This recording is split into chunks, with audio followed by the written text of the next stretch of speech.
All right, Matt. So we're here for the second time We at are. your property. I mean, we've been here a bunch of times, but it's the second time that we're talking to people about it. Now, something kind of special happened here since the last time we've been here, and in fact, if we kind of show up, last time we weren't exposed at the sun and the elements, and it certainly wasn't summer, even though it's technically not summer anymore, but it sort of feels like a little bit. Your house is gone. It's gone.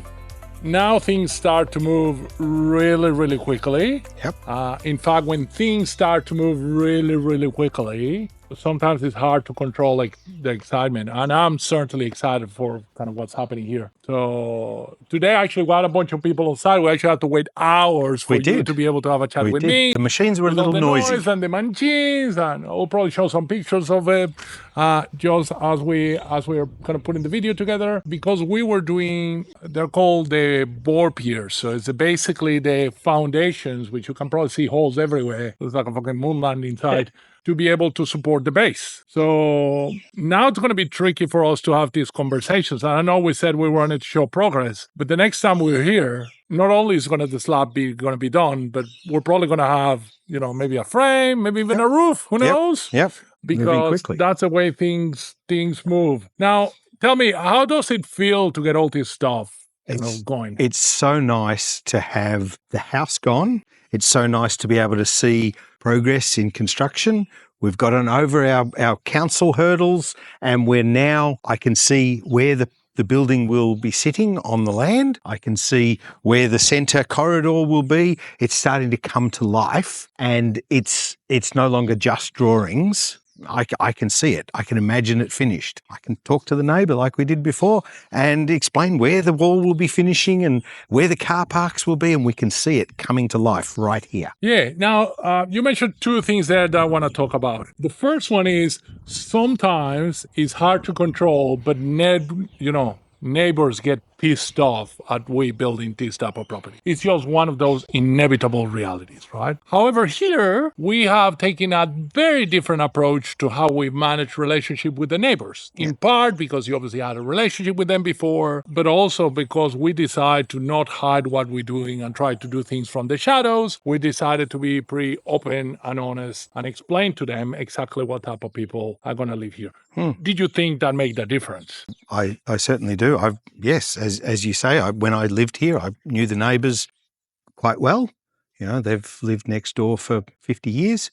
So explaining and counteracting some of the rumour and myth, the fact that we won't be housing prisoners just released from prison, that it will be single professional people, that they do tend to stick around for longer rather than it being a halfway house where people are coming and going all the time. That not everybody who will be living here will be driving a car and parking everywhere. That we will actually have on-site car spaces. That we actually take a keen interest in the tenant selection process to make sure that the tenants we do select cause us no trouble. And if they're causing us no trouble, they're causing the neighbours no trouble. And so having the opportunity to explain that and get that through from somebody that, in this case, the neighbour has known for 20 years, and I suspect that will have reduced some of the anxiety, and I'm quite confident that message will get spread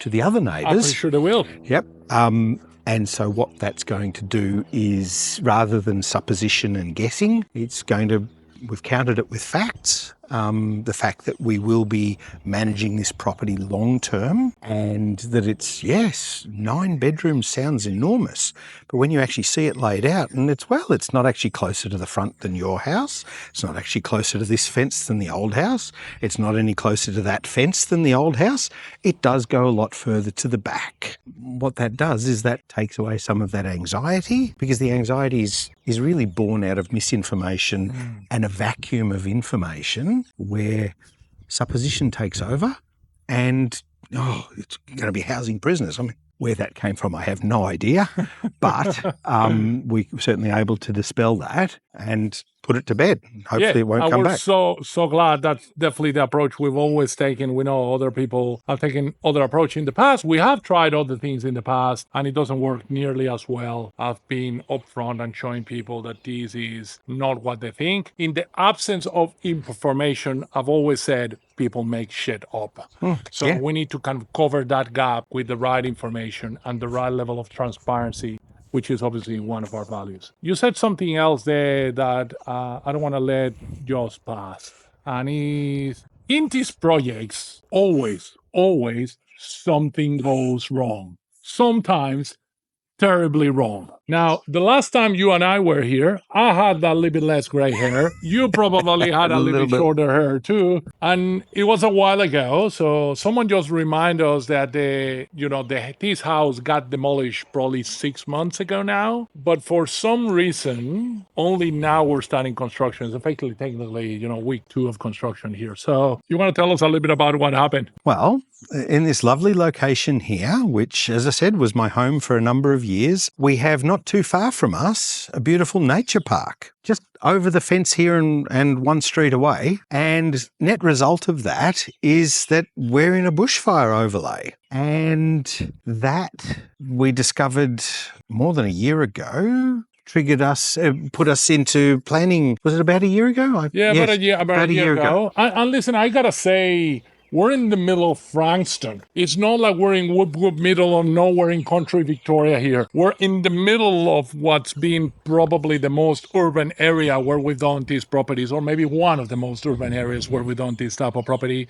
Certainly, there's not a lot of bush to catch fire here. So. Having said that, I will say that probably maybe 15 years ago, about 15 years ago, yeah, it would have been 2010. So about 15 years ago, there was bushfires not far from here at Carrum Downs, yeah, and in the nature park here, and we had the Elvis, the water bombing helicopter. Yes. Bombing the fires. So it's not entirely unfounded. However, having said that, I've never had to have or heard of anybody having to evacuate the property. Yeah. So us being in what they consider a bushfire overlay, because we're within 2 streets of the nature park, did mean that we had to go to the planning process. Yep. And net result was we have to have metal fly screens, some mesh on the guttering, yes, and a 10,000 litre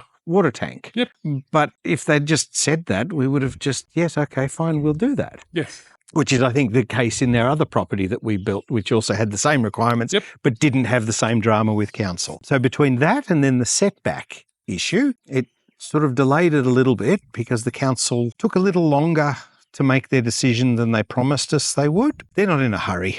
Don't understand why. You'd think they'd be happy to have it finished and us working on the shortage of housing here in Frankston North. So it bit annoying, bit frustrating that it has taken as long. But like you say, I'm excited now that we have holes in the ground, too many to count. And we're going to have a slab in short order, and then we'll start onwards and upwards, literally. Awesome. That's great. And listen, and also probably important to confirm and to kind of make the point that despite planning permit, despite these extra requirements, there's always a solution. We have just designed around it. We are basically getting the same type of property and the same type of results that we will have got any other way. Maybe a little bit more expensive, but we're still going to be able to get a great result here in terms of the type of property, the type of accommodation that's going to be offered, type of people who are going to live here, and hopefully the financial results as well. So yes, we are very, very happy with that.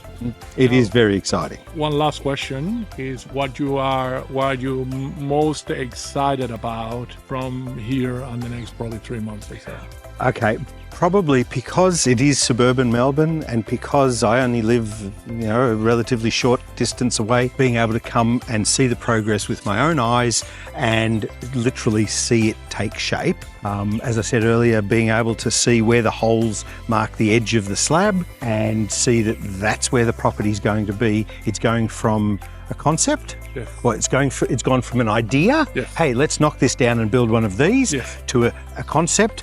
to a set of detailed plans, which I can read and I can understand and have been fantastic, but actually seeing that come to life, being able to see it and touch it, bring my wife and children and have them see the project coming to life, that's what's really exciting for me. Awesome, awesome. Can I commit you again to come back maybe in a month or so when we have maybe a frame, maybe even a roof, so that way we don't need to be under the sun, or who knows, maybe under the rain by then, and have a look at the next stuff and have another chat. I'll be back, absolutely, and bring you along too, so you can have a look and see where we're going as well. Awesome. It's been a pleasure to see you here, Matt. Thank you, everybody. If you have any questions, feel free to post them below, whether they're for me or whether they're for Matt. Yeah. And we look forward to talking to many of you very, very soon. Bye.